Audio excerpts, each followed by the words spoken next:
If we all come from the same background, think the same way, where are the new ideas going to come from? And that isn't a better moment for us to be looking for new ideas, because the challenges are enormous and the opportunities are even better.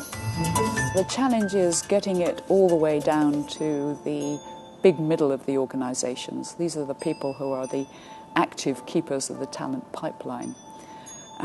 Their challenge, of course, is they're very busy doing the work.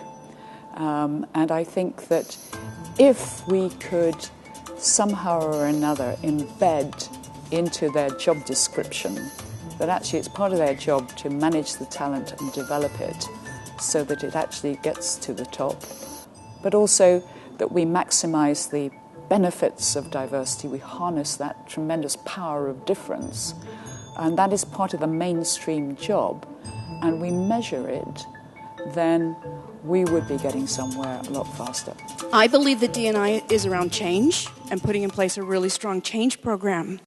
But fundamentally, if there's a problem that is creating a lack of diversity and inclusion, it's both in the structure of the way people work and in the structure of the way organisations work.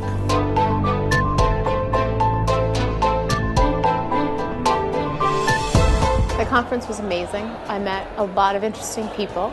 And I guess the key highlight for me was hearing senior leaders who are committed to diversity, what that sounds like, and how can I take that back to my day-to-day to make a difference. The actions that I'm going to take back, one in particular, is I hear a lot of whisper about diversity and how important it is. I don't see a lot of action. So what I'm going to do is go back to our CEO and head of HR and just ask, are we committed to diversity? And if that is the case and we are committed, let's be public about it. Let's loop it into our metrics. Let's put it into the performance management, and let's make it real. I found the conference really inspiring. It was amazing to be part of the power of diversity this year in the UK. Diversity is really simple. Everyone's different, and actually accept people as they are and make the most of them. I thought the conference was great. I thought it was innovative. There was lots of discussion. My highlights had to be, I think the main thing was the expert panel, the panel discussion. Just hearing about the different approaches the different organisations take, and the kind of similar views of the challenges that they all face as well. I thought that was really, really interesting to hear about.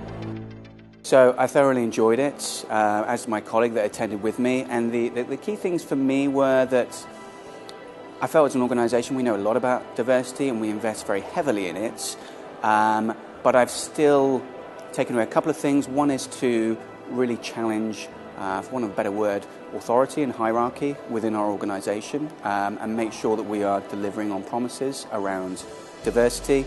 And I guess the second thing that came out of one of the workshop sessions is that we should go back and look at our diversity statements, look at them, rate them 1 to 10, see how they are, and maybe revisit them. I found it really useful. It was really good to get insight from a number of different speakers for the different elements of diversity. I think Charlotte did a great job in organising the whole conference, and it was really good to get Fiona's take on the different elements that she's focusing on for her year in tenure. I think Tanny's piece at the end was really, really inspiring. I found her so interesting to listen to, and her own feelings and thoughts were really poignant and really sort of hit home to me, so I thought that was a really good piece. Diversity is a very unique word because it has different meanings for everyone else. So I think the aggregation of those ideas would be really, really superb to take first for people or individuals to take back to a company and share that with their senior management and help to proliferate that within the organization. Diversity isn't a dictatorship. It's an environment where we have to share ideas and work collaboratively. The conference was energising, really exciting to see the people in the room, 80% of whom I haven't met before. So a real touch point where we've gone out and found middle managers from organisations across the city. The key actions that I'm going to take away for my organisation is to go back and revisit our senior leadership commitments. and to go back and think about our middle managers and the skills and the tools that we're giving them to enable them to build an inclusive workforce. Diversity isn't about quotas, it isn't about political correctness, and it certainly isn't about trying to bring lots of different people together unless you're trying to ensure that you make those people work together. You can't be confident unless you can practice integrity.